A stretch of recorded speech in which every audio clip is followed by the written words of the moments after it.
La faute à Souchon, un roman désormais également connu sous un autre titre, le roman du showbiz et de la sagesse. La première partie, c'est la vraie rencontre, l'ombre de Stendhal. Quand Stendhal raconte la vie d'un certain Henri Breuard, quand Stendhal, né Henri Bell, livre ainsi son autobiographie et catégorique. L'amour a toujours été pour moi la plus grande des affaires, ou plutôt la seule. Pourtant l'œuvre, cette sensation d'effleurer l'art majeur, cette certitude d'enfin transcender une misérable existence, l'œuvre relativise nos sentences. En marge de la Chartreuse de Parme, il notera « Aimes-tu mieux avoir eu 3 femmes ou avoir fait ce roman ?»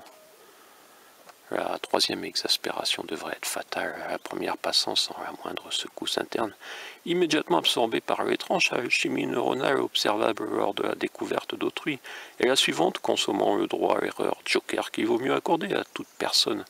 Prenant dans notre vie un minimum d'importance, il faudrait savoir fuir.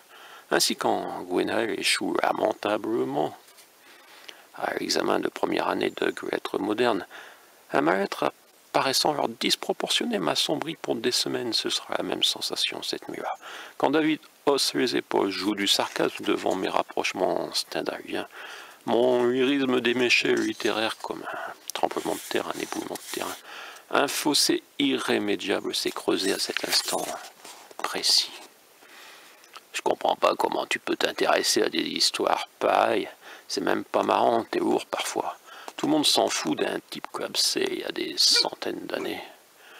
J'aurais pu faire demi-tour et la pensée ça aurait été mieux pour tout le monde me dérange, pour s'être imposé à mes réflexions, comme marque d'un individu façonné par une époque où le poids de la culpabilité se doit encore d'écraser toute velléité à vivre le présent, indépendamment du passé. Théorie de Marjorie.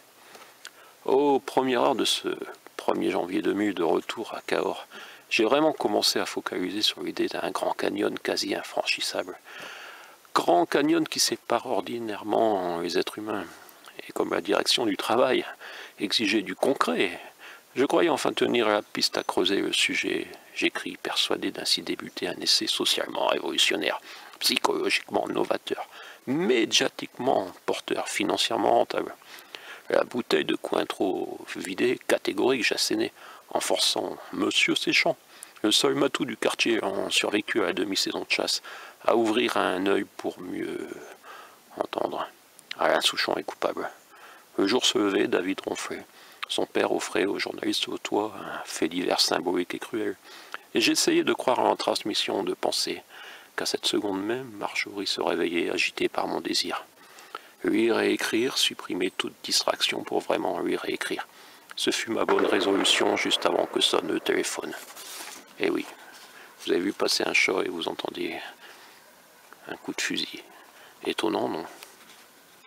Donc voilà, c'est un livre à prendre avec un chat auprès de soi. Près de 300 pages. La faute à Souchon. Trop tard, on se rend compte ne pas avoir vraiment vécu. On s'épuise pour le superflu. On s'épuise pour le superflu. Et trop tard, on se rend compte ne pas avoir vraiment vécu. On s'épuise pour le superflu.